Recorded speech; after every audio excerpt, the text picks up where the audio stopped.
направил сцената на Клелија. Клелија, повели. Фала ти, Вилијам. Се надевам дека добро се слушам сега. И супер. пред да почнеме со Вилијам, имавме као вавилонска кула од технологија овде пред мене, за да успееме да се гледам добро, да се слушам добро и се да биде окей, така што ако ме гледате и ме слушате од различен Zoom акаунт, да знаете зошто тоа се случува. Добро дојдовте сите и фала ви што сте тука. Денешниот мој вебинар, кој што го нареков митот за намачениот уметник и можностите за раст во креативните индустрии, ќе се осврне на неколку различни теми, но пред да почнам да ви зборувам за тоа, накратко би се представила, чисто за да имате идеја од која перспектива ви ги зборувам сите овие работи. Јас сум Клелија, како што кажа и Вилијам, и формално сум образована во областа на индустријски дизајн и social дизајн. Social дизајн е некоја понова форма на дизајн кој што се занимава со јавни простори и со јавни политики, значи не само со физичко обликување на просторот, туку и со обликување на начинот на кој што корисниците го користат просторот и каква интеракција имаат со него и така натаму. На Академијата за графички дизајн предавам точно 3 години овој месец, всушност, од март 2020, баш кога почна карантинот, мојот модул беше во тек, така што од вториот до третиот час од работа во живо се префрливме на работа на Zoom. На Академијата за графички дизајн го предавам модулот Дизајн студио, кај што практично креирам различни предавања и вежби, чисто фокус е да го направиме тоа за што ќе зборуваме денес. Но да не должам многу со овие објаснувања. Да, сакав само што да го кажам. Сакав да кажам дека мојата работа како дизајнер всушност е во глобала обликувана од истражување. Јас најмногу сакам да го користам дизајнот како истражувачка алатка. Кога би сакале да научите повеќе за работа со конкретните дигитални алатки, тоа ќе можете да го научите од колегите, феноменалниот тим на инструктори кои што ги имаме на Академијата. Јас повеќе сум заинтересирана за начинот на кој што го перцепираме дизајнот ние како дизајнери и светот кој што го создаваме преку тоа што го работиме. Да ја поставиме малку сцената на која што се наоѓаме, нели, 21 век, сите живееме на нашата драга планета Земја и целиот свет, ако се вртиме околу нас, се е обликувано од некаков вид на дизајн, некаква дизајн дисциплина. Тоа не значи дека се што се случува околу нас во физичкиот простор било креирано од некој кој што бил формално образован во дизајн дисциплина, туку дека некој едноставно ги создал сите тие работи и донел дизајнерска одлука, значи донел некоја одлука за тоа како треба да изгледа физичката средина. Велам дека е дизајнерска одлука, бидејќи постојат повеќе различни дисциплини од дизајн, или постои индустријски дизајн, графички, дизајн на интериер, архитектура или архитектонски дизајн, дизајн на услуги, тоа е прилично исто така нова област, дизајн на јавни простори, UX и UI дизајн, кој што исто така можете да го учите на Brainstart, и уште неколку други различни дизајн дисциплини за кои што нема баш да зборуваме денеска, меѓутоа важно е да имаме идеја дека дизајнот како методологија и како дисциплина се развива паралелно на многу различни полиња. Значи, кога велам дека одлуките кои што некој ги донел за начинот на кој што нашето физичко обкружување е обликувано, дека тоа се дизајнерски одлуки, тоа се однесува на фактот дека нашата физичка средина практично на нас не дава инструкции, на некој начин функционира како медијатор за нашиот однос со нашето обкружување. Тоа значи дека столчето ни кажува како се седнува на столче. Кога ќе го погледнеме столчето, јасно ни е каде се подпираме, каде седнуваме. Кога ќе видиме чешма, јасно ни е како се отвара чешмата. Затоа кога ќе видиме нова чешма која што е со различен дизајн, може да не знаеме како да го направиме тоа. Но исто така предметите ни кажуваат и како да се грижиме за нив. Кога нешто е направено за една употреба и после тоа да биде фрлено, ние знаеме дека нема потреба да го поправаме, едноставно само го користиме додека не се расипа и после тоа го фрламе. Така што мене таа интеракција помеѓу корисникот и дизајнот, помеѓу човекот и дизајнот како методологија многу ми е интересна и тоа ми беше всушност највозбудливиот аспект од дизајнот, што кога почнав да студирам дизајн пред повеќе од 10 години сега веќе. Така што една од најпознатите дефиниции за дизајн која што ја кажуваме е дека дизајнот е решавање на проблеми, дека дизајнот е креативна дисциплина која што подразбира решавање на некаков проблем и дека тоа е тоа што го двои дизајнот од сите други креативни дисциплини, како што се, не знам, изведувачка уметност, визуелна уметност и така натаму. Мене лично таа дефиниција не ми се допаѓа толку многу, не заради тоа што мислам дека решавањето на проблем не е дел од дизајнот, напротив, тоа е де факто дел од дизајн, но затоа што мислам дека постојат многу пошироки и пообемни дефиниции за дизајн кои што се многу поинтересни за нас, особено во оваа сегашност во која што сме константно оптеретени од нови технологии кои што се развиваат побрзо од што ние имаме капацитет да следиме, нови навики кои што се создаваат, но исто така и свет кој што постојано слушаме дека е во некаква опасност, дека има климатски колапс, дека има војни и така натаму. Паралелно на моето образование во дизајн и мојата работа како дизајнер, почнаа да се појавуваат термините како емпатија, одржливост, продуктивност, иновативност.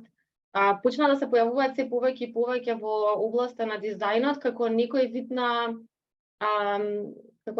на интервенции во полето на дизајн со намера да ја зголемиме моќта на дизајнот како методологија да влијае на светот. Значи не само да ја зголемиме моќта, туку и да ја освестиме во јавноста и во самите дизајнери одговорноста која што ја сносиме кога креираме некоја нова алатка или некоја нова функција. Исто така почна да се појавува многу често и терминот human-centered design, што значи дизајн кој го става човекот во фокус.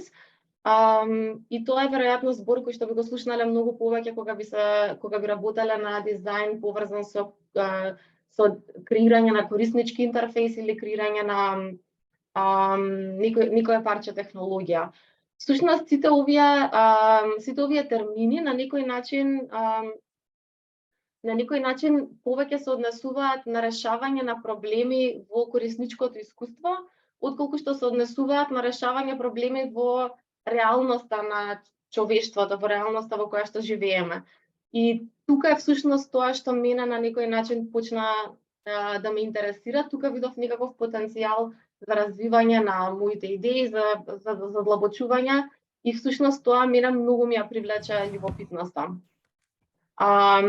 И за да почнам една од работите што ги направив за да почнам да размислувам на оваа тема, почнав да предавам на Brainstar, кај што почнав со студентите овие мои интереси да ги тестирам и да пробувам да ги продлабочам низ интеракција со луѓе кои што се во многу рана фаза од нивниот пат кон станувањето на дизајнери. И првата точка од која што почнувам секогаш е од нас самите, ние самите како дизајнери, ние самите како личности кои што оваа дисциплина од некоја причина не привлекла. Така што денеска ќе се бавиме со тој дел. Денеска на овој вебинар ќе се занимаваме со тој дел од тоа што јас имам да го кажам на тема дизајн. Ќе се занимаваме со термините креативност, креативен процес, заработување, можност за раст и љубопитност. Ова е некој рандом редослед, меѓутоа сите овие термини се испреплетени едни со други и се надевам дека ќе имаме можност на крајот малку да продискутираме. Почнуваме со креативност.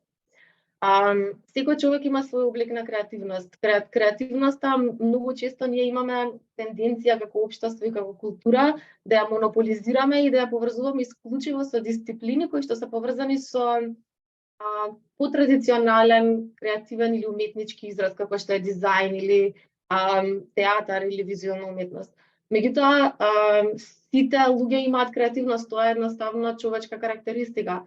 Така што би ве замолила сега, доколку сакате на почеток, во четот да ни пишете што представува креативност за вас. И би било супер ако исто така напишете од која перспектива го кажувате тоа. Например, ако сте машински инженер, да пишете машински инженер, две точки, што представува креативност за вас.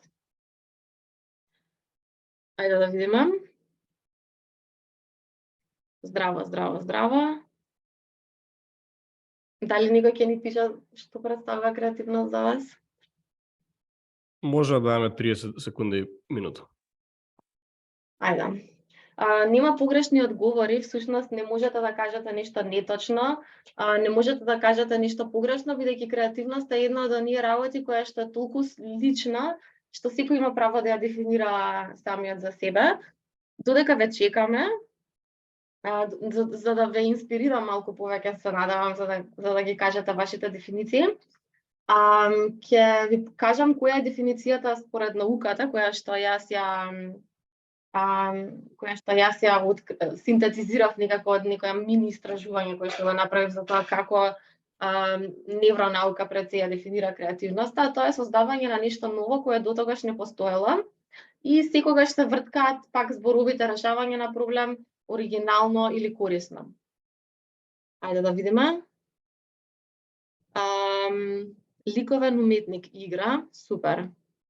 Туризам и угостителство. За мене креативност е кога се она што ми е во глава хаос на хартија ми излегува топ планче. Супер.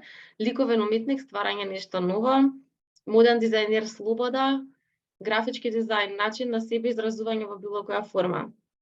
Ученик. Креативност е процес на создавање на нешто вредно, нешто значајно. Ликовен уметник, се околу мене. Се што може да го инспирира човекот да излезе од сопствената комфорт зона. Креативност е уметност, цртање, дизајнирање, инспирација, ослободување на своите мисли, дух, начин на гледање на убавите и привлечни работи. Супер, значи гледате колку многу богати и различни дефиниции постојат на креативност и секоја од нив е точна, бидејќи секоја од нив личноста која што ја напишала ја искусува во своето секојдневие, во својата професија. И всушност да бидеме креативни не значи да бидеме дизајнери, но да бидеме дизајнери дефинитивно значи да бидеме креативни. За целите на ова предавање направив кратка Инстаграм анкета, на која што ми одговорија само 4, бидејќи не сум инфлуенсерка и луѓето немаат тенденција да ми пишуваат толку често на моите прашања. И дефинициите кои што ги добив за како луѓето кои што ме следат ја дефинираат својата креативност е краток момент изграден врз многу искуства кои водат до него, способност за гледање или создавање нешто од ништо, светлина во безсмислицата и неконвенционална перспектива на поврзаност помеѓу појави. Така што прилично е лично, прилично е безгранично тоа како можеме да ја дефинираме креативноста. Сега зошто е ова важно? Зошто ни е важно да имаме некаква идеја за тоа колку всушност креативноста може да биде лична? Затоа што креативноста или креативниот импулс е една од најчестите мотивации кои што студентите ги кажуваат кога се запишуваат на Академијата за графички дизајн. Мојот модул дизајн студио порано беше на почетокот, беше на крајот од Академијата, но после неколку различни реорганизации го ставивме на почетокот, значи сега е 4ти модул на Академијата за графички дизајн и се случува точно пред студентите да почнат да ги изучуваат дигиталните алатки, кои што практично се првите работи кои што ги асоцираме со графички дизајн или Илустратор, Фотошоп, InDesign и така натаму. Но јас секогаш на почетокот на модулот ги прашувам студентите зошто решиле да се запишат на графички дизајн, зошто решиле да изучуваат графички дизајн и речиси сите од нив зборуваат за тоа дека уште кога биле мали биле многу креативни или сакале многу да цртаат. Некои од нив кажуваат дека работат нешто комплетно unrelated со графички дизајн, но дека многу уживаат во работите од нивната професија кои што ги доживуваат како креативни. Во некој случај тоа е и само брейнсторминг. Имаше еден студент кој што навистина ми остави впечаток затоа што кажа дека неговото искуство за креативност во неговата работа биле сесиите на брейнсторминг кои ги правеле на работа. Така што креативноста можеме да ја видиме навистина во многу мали аспекти или во многу навидум некреативни работи во нашето секојдневие. Така што тој креативен импулс кој што ги привлекува студентите да почнат да студираат дизајн како креативна дисциплина и дигитална вештина која што нели е добро котира на пазарот на труд, е практично поидовната точка од која што после тоа низ развивање и разбирање на нивниот креативен процес студентите се развиваат себе си како графички дизајнери. Така што тој креативен импулс, таа светлина во безсмислицата, таа игра, слобода, сите работи кои што ги кажавте, се поидовната точка и официјалната дозвола која што вие си ја давате на себе за да почнете да се занимавате со тоа што вашиот креативен импулс ви вика дека е интересно. Креативниот процес, кој што го спомнав на претходниот слајд, е всушност процес кој што постојано се случува внатре во секој човек. И јас и научниците се сложуваме дека не можеме да одбереме да го почнеме или прекинеме креативниот процес, туку можеме само да одбереме да учествуваме во него или не.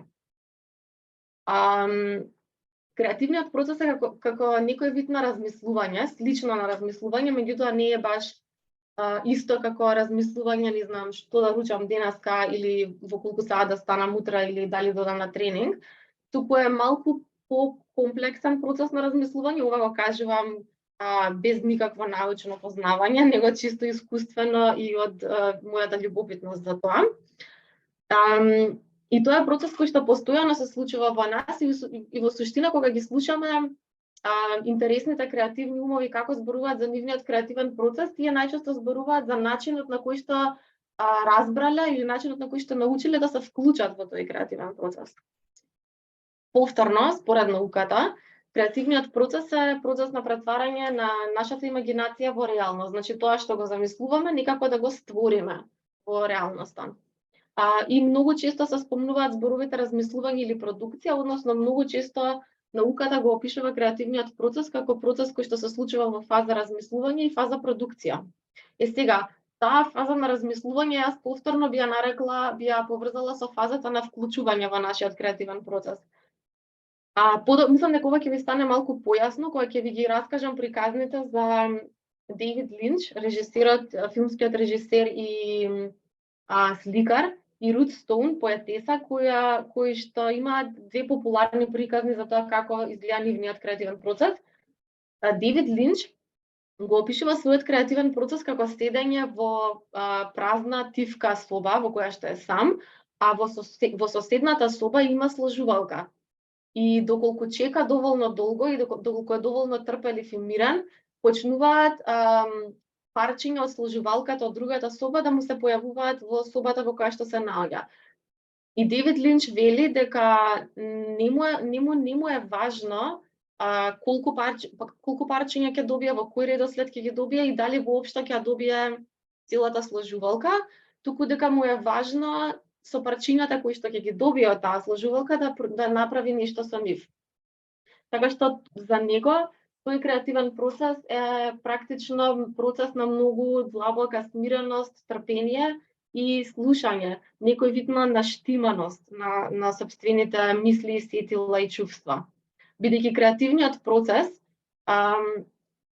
не е толку рационален и не е толку свесен процес, ние не можеме да го разбереме на друг начин освен како мисли. Да не комплицирам, а поетисата Рут Стоун го опишува низиниот креативен процес како надоаѓање на стампедо од животни, како на сцената во Lion King, кога Симба е мал и заедно со Муфаса одат во една долина и Муфаса кога ќе умре, spoiler alert, Муфаса умира во Кралот лав, дека слуша такво треперење, земјата или тлото под неј започнува да се тресе и на тој начин она знае дека доаѓа некоја идеја, дека доаѓа некој креативен импулс кон нејзе и со нејзини зборови, тогаш таа мора да трча како некој да ја брка за да стигне до парче хартија и пенкало и да ја запише поемата, односно да ја запише идејата која што надоаѓа во моментот кога поминува низ нејзе, затоа што ако помине низ нејзе додека таа не е покрај лист хартија и пенкало, таа идеја нејзе ќе ја напушти, односно ќе ја пропушти. Исто така таа кажува дека некогаш тие идеи успева да ги улови баш кога излегуваат од нејзе и тогаш ги запишува песните во обратен редослед, значи од последниот збор кон првиот. Не знам дали ова вистина, ама мислам дека ја доловува малце мистериозноста на креативниот процес. Јас лично многу сакам да го оставам креативниот процес да ми биде малку мистериозен. Всушност не сакам да се обидувам да го контролирам, не сакам да го разберам целосно, не сакам да читам книги за невронаука за да го сведам креативниот процес на 17 јасни чекори. И јас лично сакам да ми биде малку непознат, сакам да ми биде малку неудобен, бидејќи сметам дека за мене лично тоа додава одредена вредност на креативноста, која што е малце како магија, малце како нешто што не го разбираме до крај и не го разбираме секогаш рационално, но го разбираме со нашите чувства или го разбираме со нашето искуство. А сметам дека како дизајнери тоа исто така особено важно да го знаеме, бидејќи дизајнот како методологија и како дисциплина досега најмногу се применува во индустрии кои што се поврзани со некакво корисничко искуство и најчесто се поврзани со некаква продажба. Значи, особено графички дизајн, например, графички дизајн многу се применува во рекламната индустрија, каде што практично ние пробуваме на некој начин да ги повикаме чувствата кај корисниците и врз основа на тие чувства ние да им пренесеме некоја порака, за тоа креираме реклами, слогани и така натаму и цели кампањи. Доколку сте заинтересирани за креативниот процес и да го запознаете малку подобро, ова се две книги кои што би ги препорачала. The Creative Act, A Way of Being на музичкиот продуцент Рик Рубин, кој што е еден од најпознатите музички продуценти во светот. Ако не го знаете него лично, ви гарантирам дека барем пола од вашата Spotify библиотека ја има продуцирано Рик Рубин. А Дейвид Линч е режисерот за кој што зборувавме пред малку и неговата книга Catching the Big Fish е всушност книга во која што тој зборува доста и за медитација, бидејќи он е познат по тоа дека се бави многу со медитација. Меѓутоа исто така Дейвид Линч е познат и по неговата комплетно слободна, абстрактна, на моменти луда креативност, која што без разлика дали ви се допаѓа или не, јас стварно мислам дека е за восхит тоа што тој човек го има создадено. Креативниот процес исто така многу често знае да изгледа вака, или во мојот случај секогаш изгледа вака. Ова е една од најпознатите категоризации на креативниот процес. Гледам дека сум изумила да го наведам изворот, но ако го изгуглате ова, сигурно ќе го најдете изворот. Накратко кажано, според оваа поделба, креативниот процес се одвива во 6 фази. Првата фаза е ова е супер, втората е ова е зезнато, третата е ова е катастрофа, четвртата е јас сум катастрофа, петата е ова може да е окей и шестата е ова е супер. Така да јас лично го искусувам креативниот процес без исклучок секогаш вака. Таа првата фаза на еуфорија на ова е супер, едва и чекам да седнам да работам или пресреќна сум што сега ќе седам и цел ден ќе работам на оваа моја прекрасна идеја која што ја имам. Меѓутоа брзо штом ќе почнам да работам, влегувам во фазата на фрустрација, и што се викам, ова не е така лесно и едноставно како што мислев. Уствари ова е многу зезнато и многу тешко и на крај доаѓам до фазата во која што се викам, окей, јас уствари врска немам, зашто го правам ова? Меѓутоа ако продолжам да работам, без исклучок секогаш доаѓам до фазата, ова може би е окей и actually ова е супер. Така да мислам една од причините зашто го кажувам ова е заради тоа што би сакала и да ви кажам официјално, не само како дизајнер, туку како и некој што предава на Академијата за графички дизајн, дека ова е нормално и дека доколку се занимавате со дизајн, речиси е невозможно да не наидете на сите овие фази. Сега, што се случува кога ќе решиме да почнеме да заработуваме од нашиот креативен процес? Па, сето тоа за што зборувавме до сега, треба да го искомбинираме со клиенти, со буџети, со евалуации во кои што клиентите или соработниците треба да пишуваат за вас и да кажуваат како било соработката со вас. Многу повеќе фрустрации, многу повеќе работа од што има во самиот креативен процес. И се разбира заработувачка. Тоа значи дека ние практично решаваме оваа еуфорија, фрустрација и работа на нас да не биде секојдневие и да не биде не само секојдневие, туку и изворот на живеачка. Начинот на кој што се ги плаќаме сметките, начинот на кој што си купуваме храна, заработуваме пари за да си купиме храна и да одиме на патување и така натаму. И тоа може да биде прилично комплицирано, не е невозможно бидејќи сите го правиме, го прават милиони луѓе на светот, но мојот впечаток е дека треба да зборуваме малку повеќе на оваа тема со луѓето кои што тек почнуваат да работат како дизајнери, а за мене лично, како што ви кажав, ова е и дел од малку поширок истражувачки процес.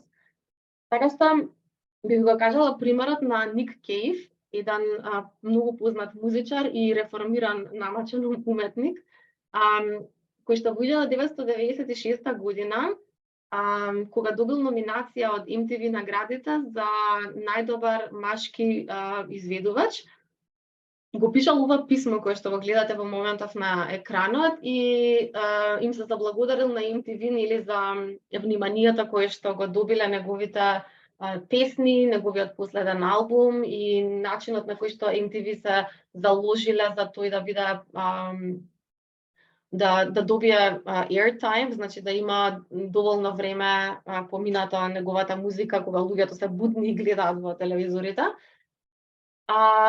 Но вели и покрај тоа би сакал да ве замолам ова номинација да биде повлечена и сите следни номинации кои што ќе сакате да ми ги дадете, едноставно да ги дадете на некој друг кој што е многу кој што се чувствува многу подобро со компетитивната природа на овие церемонии за доделување на награди.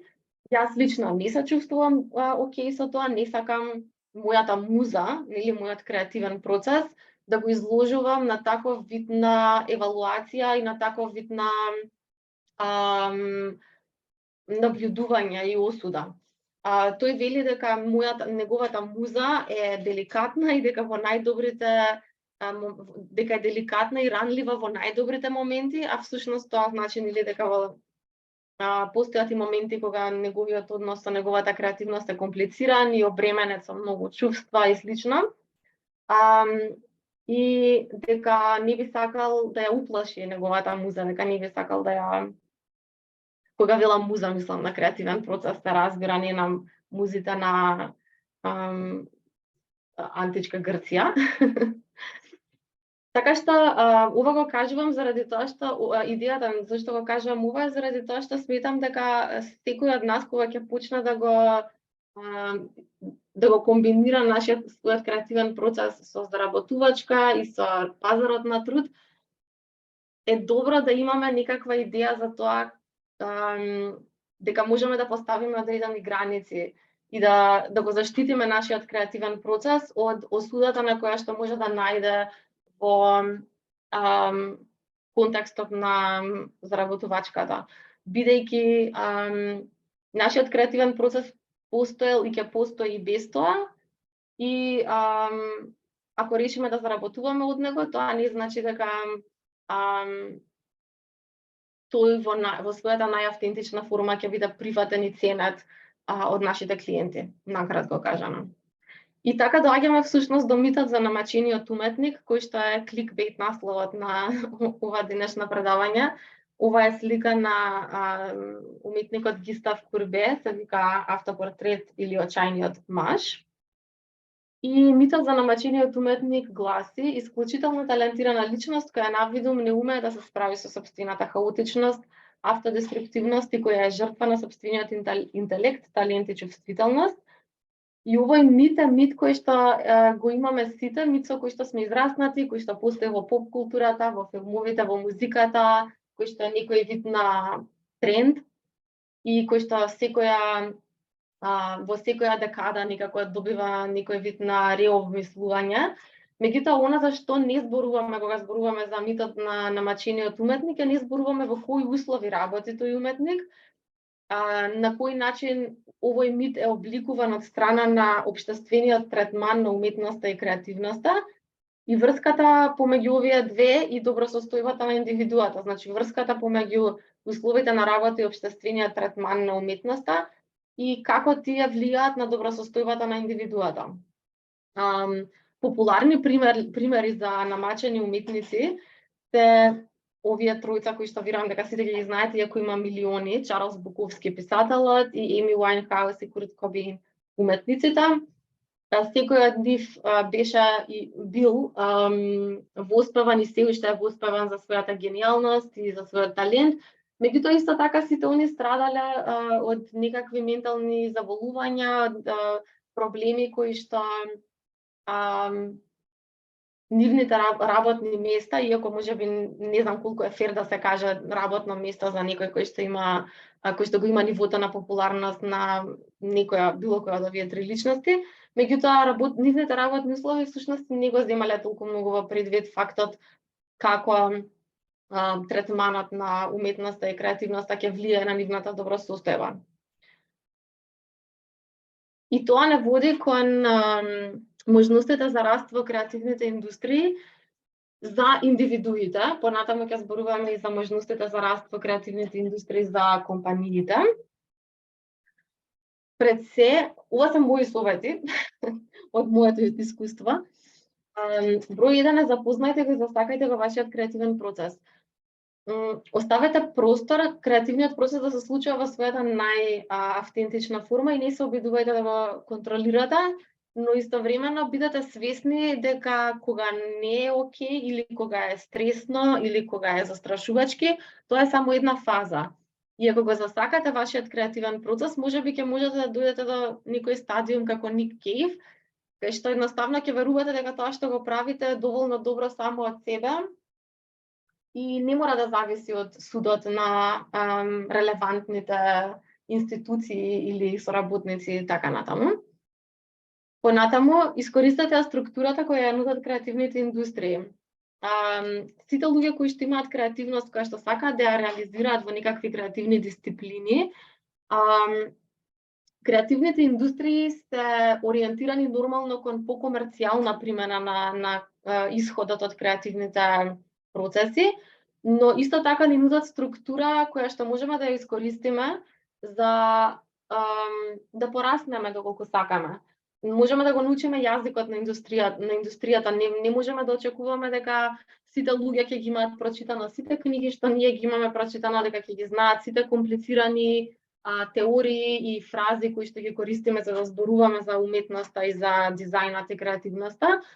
Туку едноставно ќе зборуваме на јазикот кој што зборува индустријата, барем во одредени сегменти.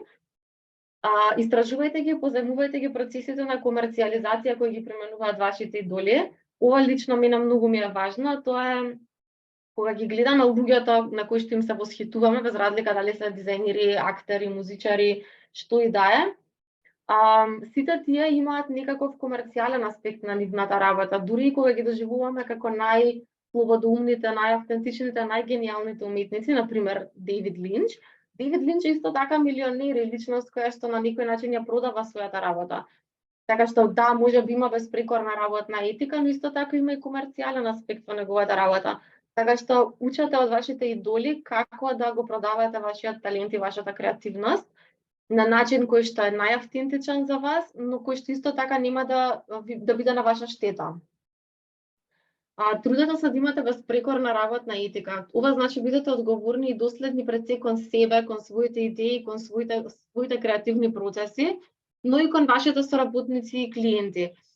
Ако почнете по тој редослед, значи прво да сте доследни кон вашите идеи, кон себе си, па потоа кон соработниците и кон клиентите, според мене тоа е правилниот редослед, но експериментирајте.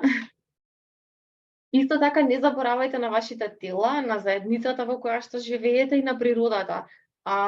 Кога работиме дигитални вештини, имам впечаток дека многу често се фокусираме премногу на нашиот интелект и на нашиот ум и забораваме дека имаме тела, дека се изморуваме, дека ни треба свеж воздух, дека односите со другите луѓе се исто така дел од нашите животи и дека сме дел од цел еден екосистем кој што има годишни времења и кој што има и други живи битија со кои што исто така имаме некаков контакт. Така што ова може би звучи езотерично, но се надевам дека нема да го заборавите и дека кога ќе почнете да работите како дизајнери еден ден ќе се сетите и ќе се одморите. Ќе си дозволите да бидете дел од светот, а не да бидете машини и да мислите дека се можете да имате под контрола и да бидете продуктивни и ако користите само уште една апликација да инсталирате и ќе биде се окей и така натаму. Потоа ќе зборуваме за можностите за раст во креативните индустрии за компании. Ова го кажувам од позиција на личност која што работи во креативните индустрии, која што работи во независниот културно-уметнички сектор и во двете, и која што на некој начин ова е мое барање кон светот. Меѓутоа мислам дека е релевантно бидејќи сепак за овие работи сум зборувала со многу луѓе од многу различни страни на светот и во принцип ова исто така нешто што го истражувам и на кое што работам долго време. Создадете простор за експерименти, неконвенционален израз. Многу често во креативните индустрии од дизајнерите или од други работници се очекува иновативност и продуктивност, меѓутоа не размислуваме многу за тоа што вистински значи иновативност и што вистински значи продуктивност, а според мене и според моето искуство и искуството на луѓето со кои што сум соработувала и зборувала, ако сакаме вистинска иновативност и продуктивност, мора да имаме простор за мирување, игра и досада во работниот ден. Не ми текна да го ставам ова во слайдовите, меѓутоа има еден хрватски уметник кој што веќе не е жив, меѓутоа се вика Младен Стилиновиќ и има напишано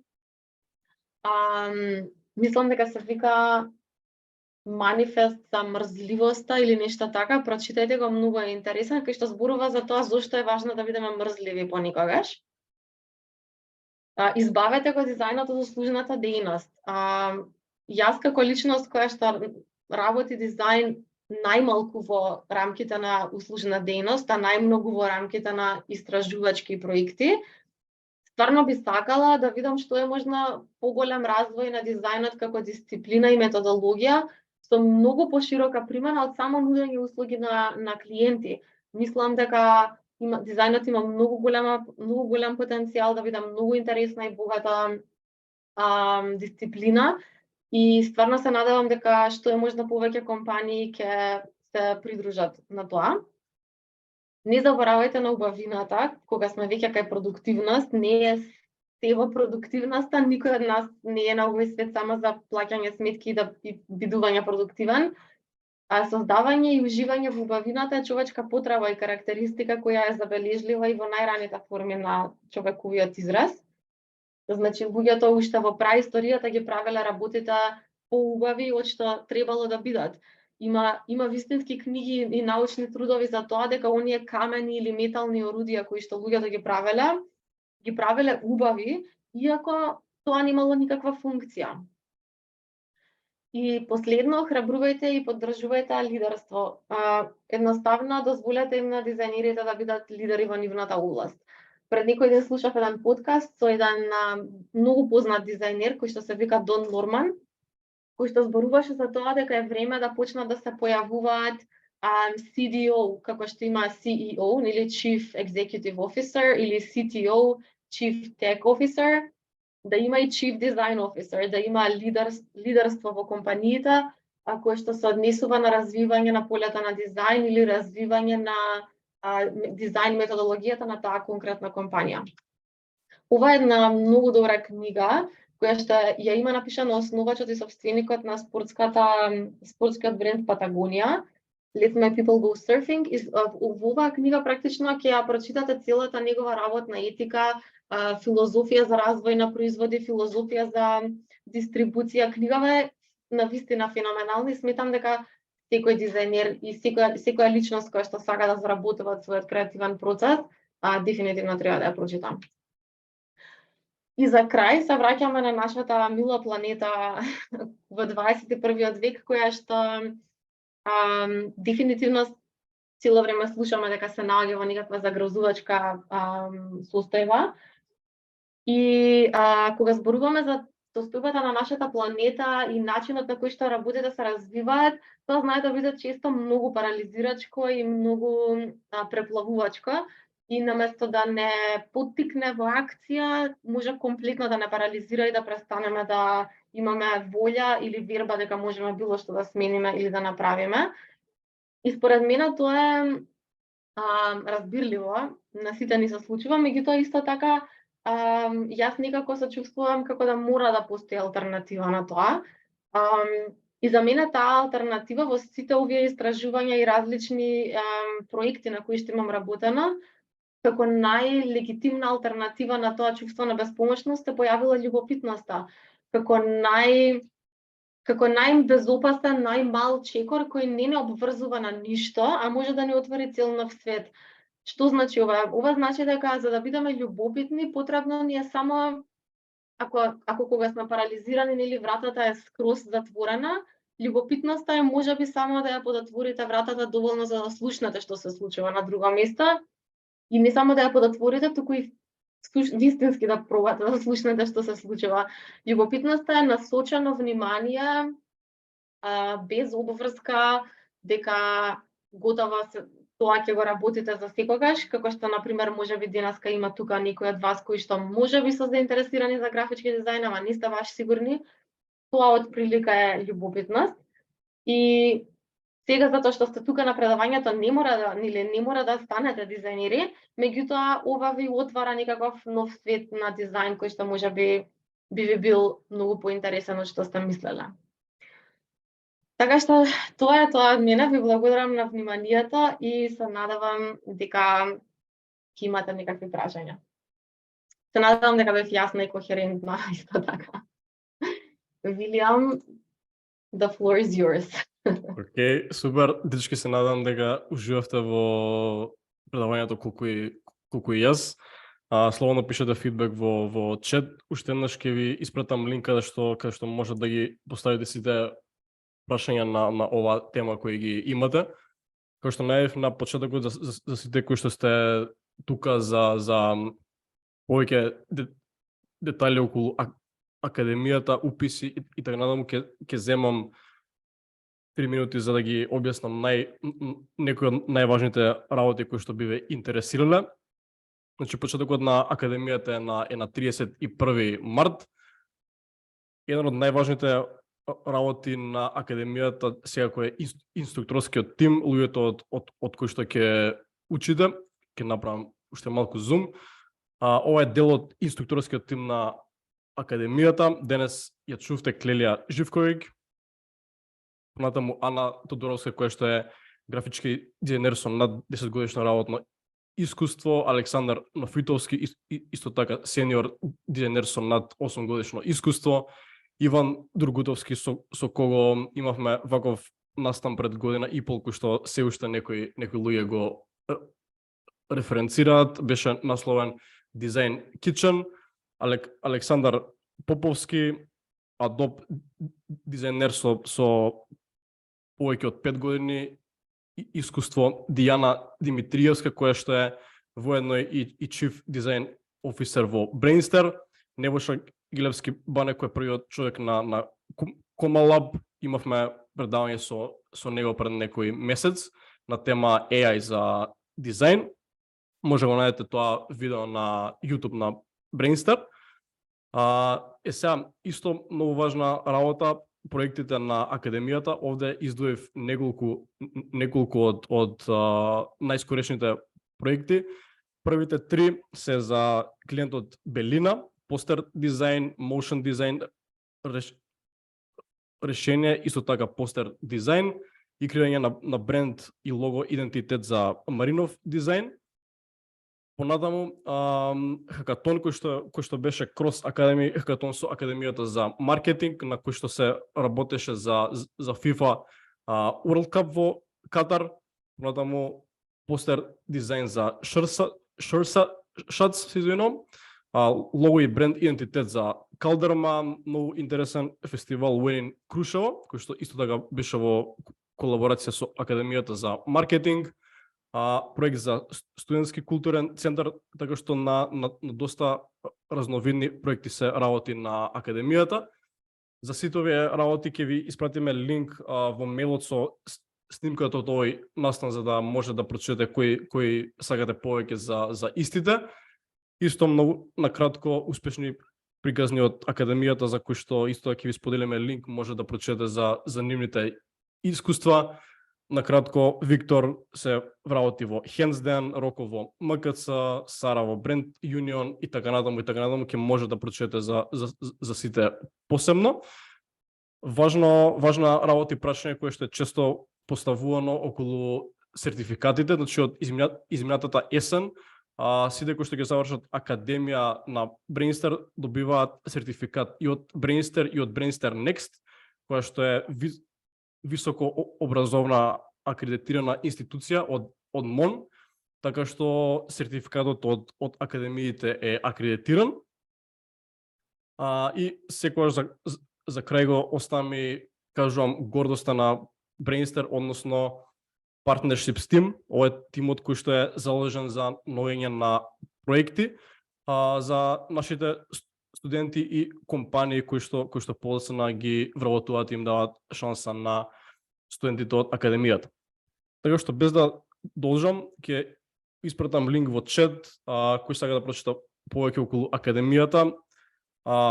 Закажете си повик на сајтот, ќе имате повик со некои од кариерните советници кај нас. Тоа што овде ќе направам транзиција на Interrupt.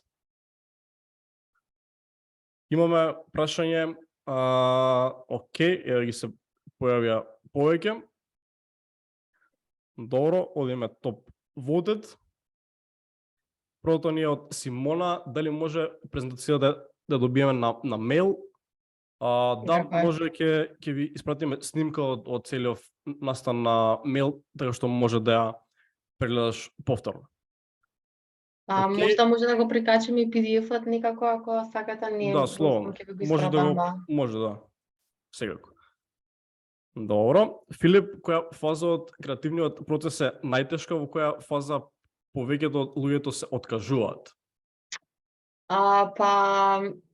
За луѓето кои што сакаат да имаат креативно хоби, да речеме, или луѓето кои што имаат одредени креативни импулси, меѓутоа не сакаат да станат, да се образуваат како дизајнери или слично, мислам дека е малку поразлично и тука луѓето може да се откажат во фазата кога ќе сватат дека е потребна многу работа, дека креативноста не е толку effortless, не е толку особено тој процес на продукција не е толку едноставен. Кога ќе замислите нешто во вашата имагинација за да го прецртате или да го напишете, тоа бара работа и не само што бара работа, туку исто така бара и доработка.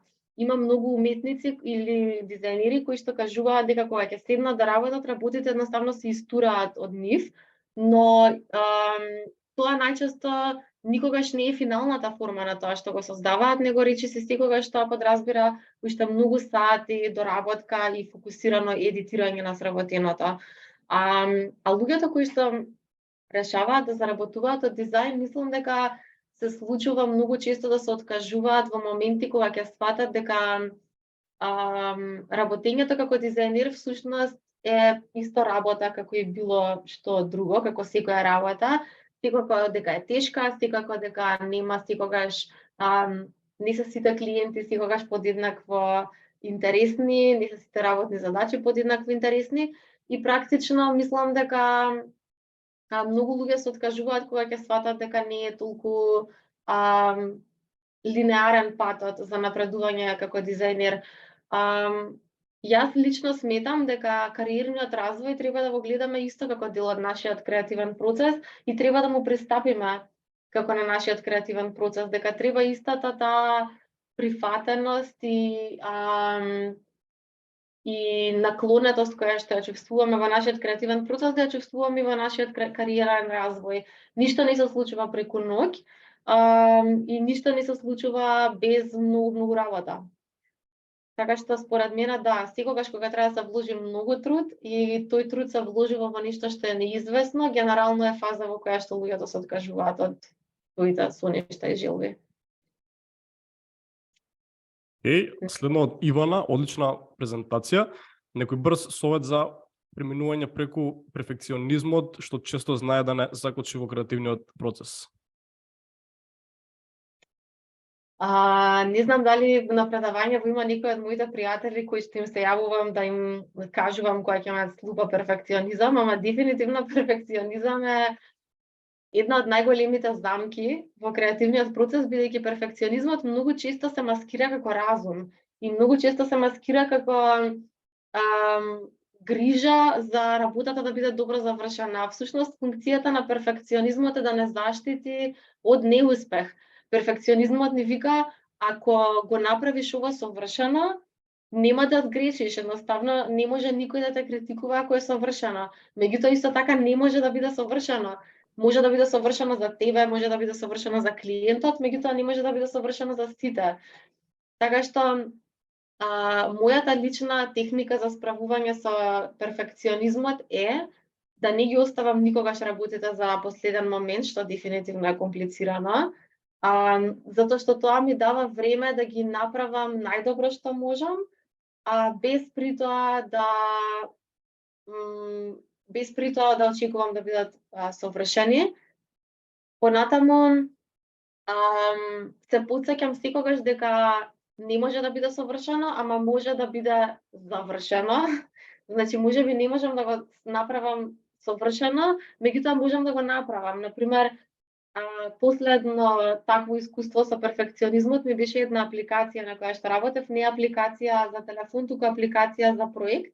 Аплицирав на проект и во таа апликација требаше да се представам себе си како креативна личност, требаше да направам портфолио, требаше да смислам предлог проект и нормално перфекционизмот комплетно ме парализираше во тоа, но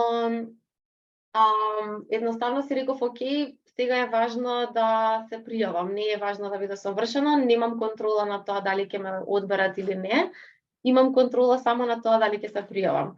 Така што перфекционизмот е всушност вежба во немање контрола, што никогаш не е лесно. Се надам дека ти го одговорив прашањето. Ивана, да, Ивана беше. Супер. Одиме со која од академиите е подобра за продлабочување во дизајнот на интериер, графички или UX UI дизајн? Интересно прашање. Вака, графички дизајн, ако не го гледаме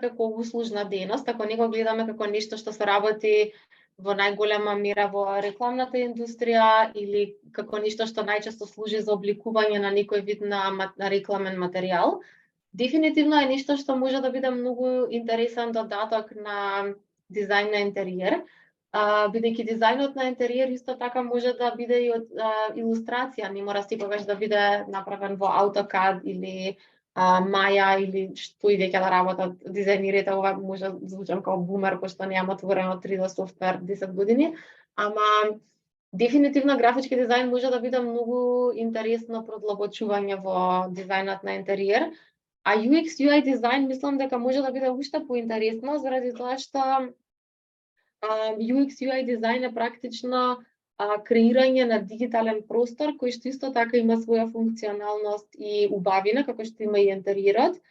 И се разликуваат функциите и се разликува начинот на кој што ја доживуваме таа убавина, но дефинитивно може да биде супер додаток исто така за дизајн на интериер. Се извинуваме, се прекинав бидејќи ми се појави друго прашање во чет, ама ќе оставам Вилијам да ме модерира на кое прашање одиме следно. Океј, супер, нови додал само може и да пуштиш апликација на било која две од академиите па да те насочат според тоа што ќе го споделиш на самиот разговор околу афинитети и претходно искуство, кои ти се целите за понатаму за да видиш дали графички, дали UX UI, која од тие добар фит според твоите цели, дали можеби нешто трето треба да почнеш и така надолу. Исто така, само извини, Вилијам, би се надоврзала на тебе дека има многу добри вебинари на оваа тема на сајтот на Brainster.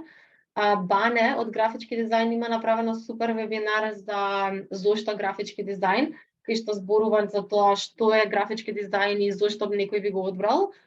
А од UX UI дизајн исто така имаме супер предавања имаше конференција за UX и UI и имаше едно предавање, се сеќавам, за абсурден дизајн и имаше исто многу добро предавање од Дамјан Овал кој што предава и на Brainster Next коледжот. Така што дефинитивно би ти препорачала да ги разгледаш и еве ги тука сите излистани вебинари. да ги разгледаш и сите вебинари на овој пејдж, бидејќи можеш да добиеш малку поинаков инсайт во тоа што и како подразбираат овие две различни дизајн дисциплини и што за тебе би било поинтересно. Супер, супер насока сподели во чат линк за сите кои што сакате да ги видите другите настани кои што ги спомена Клелија. Океј, пошто според топ воутед сме овде, може да ставам лејте се направиме рефреш да име да не испуштиме некое прашање. Дали после завршување на Академија за графички дизајн може веднаш да си најдеме работа како фриленс, односно фриленсер или која е најдобра платформа за тоа? Искрено, многу од нашите студенти веќе работат за време на Академијата, кога ќе дојдат до последните модули, кога ќе почнат да ги совладуваат алатките, голем дел од нив веќе работат како фриленс последните месеци од Академијата, така што верувам дека ако си го поставиш тоа како цел уште во самиот старт, да стигнеш до фриленс работа многу брзо или за време на многу брзо по завршувањето или за време на Академијата, дефинитивно можеш да го постигнеш тоа.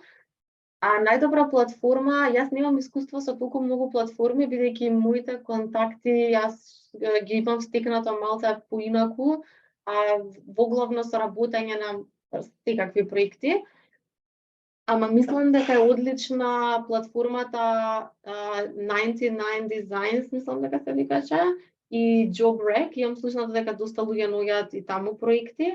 Јас би ви препорачала да правите што е можно повеќе нетворкинг, особено меѓународно, тоа подразбира конференции, подразбира членување во мрежи, подразбира прикачување на вашите проекти на сите можни платформи, значи Behance, Dribbble, правење на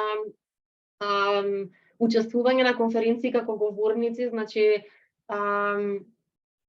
вашите дизајн процеси, вашите дизајн идеи не ги оставајте само како страници во вашето портфолио, развивајте ги по зборовно, за да можете да зборувате за вашите дизајн идеи, бидејќи конференции и дизајн фестивали се одлични алатки за создавање мрежа. Во моментов нашите колеги и дизајнери од Brainstar се на Off-Fest во Барселона, кој што е една од најпознатите дизајн конференции во светот, кој што има буквално дизајнери од светски ранг, така што таков тој тип на нетворкинг јас дефинитивно ви го препорачувам повеќе од било што. Инаку исто така на Академијата за графички дизајн имате и фриленс модул. Exactly, тоа сакам да го споменам, тој модул не е сигурен дали го имаме, меѓутоа тиме поправи, плюс нешто што ви долу во делот на нетворкинг, познам доста случаеви кои што преку инструктор, препорака од инструкторот наоѓаат фриленс работа или пак full-time job. Тоа што нетворкинг делот е одличен совет. Да, јас се извинувам, малце ми сукочи камерата, така што ќе ја мрднам на кратко, ама тука сум. Супер. Дали има модул од Алек, дали има модул за вештачка интелигенција на Brainstar, какво е вашето мислење за AI? Немаме модул за вештачка интелигенција се уште, можеби ќе има во некој момент, меѓутоа Бане, еден од предавачите на Академијата, имаше стварно предобро предавање за зошто дизајнерите не треба да се плашат од AI. Моето мислење за AI е дека е одлична алатка, дека апсолутно мислам јас го користам постојано во мојата работа. Моето искуство со AI е дека не можам да добијам завршено дело од AI, значи тоа што можам да го добијам секогаш бара одредена доработка и секогаш е потребно да биде адаптирано, да има некаква постпродукција. Меѓутоа, јас сум комплетно заинтересирана и фасцинирана и си играм со Playground AI секој ден. Супер, испратив линк во четот предавањето од Бане на тема AI. Да видиме дали испуштаме нешто плюс. Имаме прашање некој совет за кариерен напредок на јуниор графички дизајнер? Па целото предавање беше некој вид на совет за за напредок на јуниор дизајнер, ама јас би рекла едноставно не го пропуштај чекорот да бидеш свесен или свесна за твојот креативен процес и за начините на кои што тој се случува. Многу често кога пробуваме да се развиеме во одредена професија, се фокусираме многу на развивање на вештините, на совладување на алатките и слично, но подеднакво важно е да се запознаеме себе си како личности кои што се развиваат во таа професија. Така што се случува со тебе кога работиш, како се чувствуваш, какви работи те интересираат, кога настапуваат твоите креативни блокови, како да се справиш со нив полесно. Спреми се дека ќе имаш креативни блокови, значи не можеш да ги прескокнеш. Така да тоа. Океј, супер, го отворив четот. Имаме доста позитивни коментари. Исто за дали може да ги добиеме на мејл следовите за да се навратиме на книгите. Да. Апсолутно. Имаме прашање од Ема, колку е платена работата како дизајнер? Дали може да има некој болпарк или премногу зависи од скилсет, средина и така надале? Па искрено со оглед на тоа дека како што кажав на почетокот на предавањето, јас не работам како класичен дизајнер, значи никогаш не сум била вработена како графички дизајнер или како друг вид на дизајнер, туку јас секогаш работам на истражувачки проекти. Кога станува збор за проекти, е малце комплицирано бидејќи проектите се врзани со буџети, а буџетите се ограничени, така што нема многу преговарање, но јас би рекла дека дизајнер со искуство, значи зборувам за дизајнер кој што има барем 5-6 години искуство, кој што има неколку квалитетни проекти во своето портфолио. За фриленс би рекла околу 15 евра за еден час работа, значи 900 динари саат, како саатница. Кога станува збор за проект, не би можела да ви кажам, бидејќи навистина немам искуство. Например, да ви кажам колку чини на плаќање да направиш бренд идентитет или да направиш публикација. Меѓутоа, тоа се работи кои што би можеле да ви ги кажат нашите инструктори на академијата, кои што имаат многу повеќе искуство, и се разбира тоа се работи кои што се дискутираат сигурно и на фриленс модулот. Мојата вавилонска кула технологија се распадна, дечки, се извинувам, не знам, тоа е. Пола фаца на цело предавање сега ме нема, така да се извинувам. Океј, фоллоуап на ова, какви се можностите за работа конкретно со графички дизајн во нашата земја од Габриел? Па мислам дека можностите за работа како графички дизајнер кај нас се постојано се подобри, бидејќи се повеќе компании стануваат свесни за тоа дека е навистина неопходно работите кои што ги прават и продуктите кои што ги продаваат да бидат што е можно подобро представени и подобро прикажани. Така што има се повеќе работни позиции кои што се отвараат за дизајнери, но исто така има и се повеќе агенции, маркетинг агенции кои што постојат, така што мислам дека станува многу интересно и има се разбира и компании како Brainster која што исто така многу придонесува кон развојот на графичкиот дизајн, не само со обучувањето на дизајнери, туку и со креирање на вакви настани кои што многу подобро ја прикажуваат професијата и која што и на компаниите им нуди увид во тоа како можат дизајнерите да им бидат од корист. Така што дефинитивно мислам дека станува подобро и како што гледате, јас сум на мисија да направам да види што подобро. Ќе ви кажам како ми оди. Супер, дали има некој плюс прашање?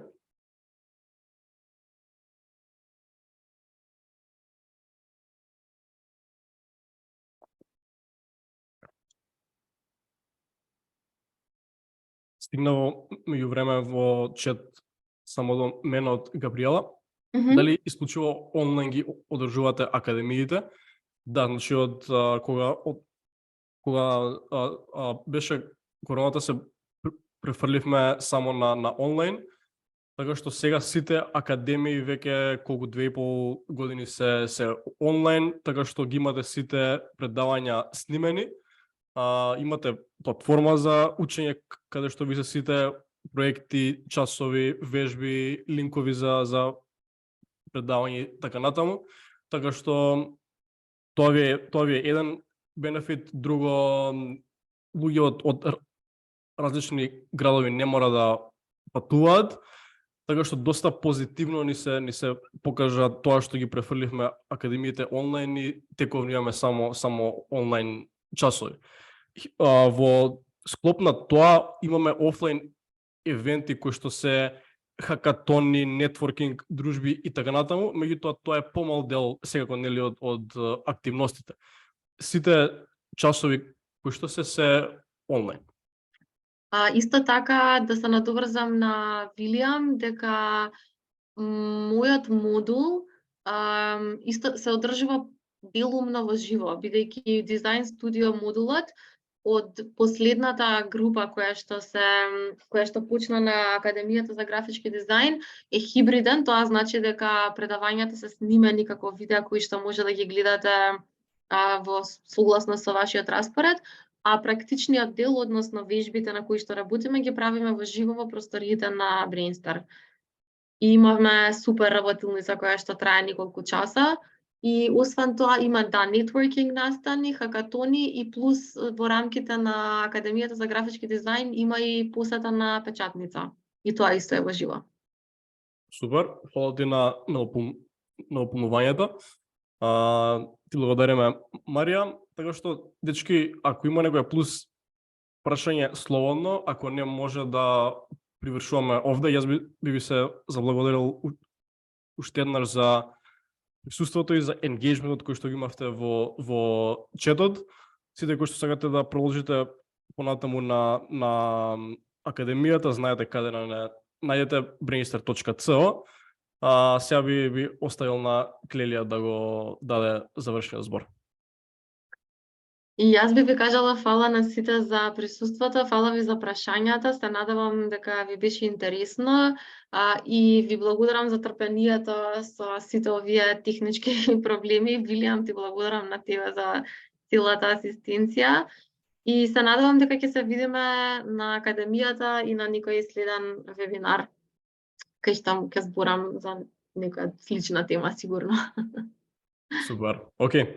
Тогаш имајте убава вечер, се надам дека со дел од вас се гледаме на Академија, со дел од вас на следен настан. Чао, чао. Чао.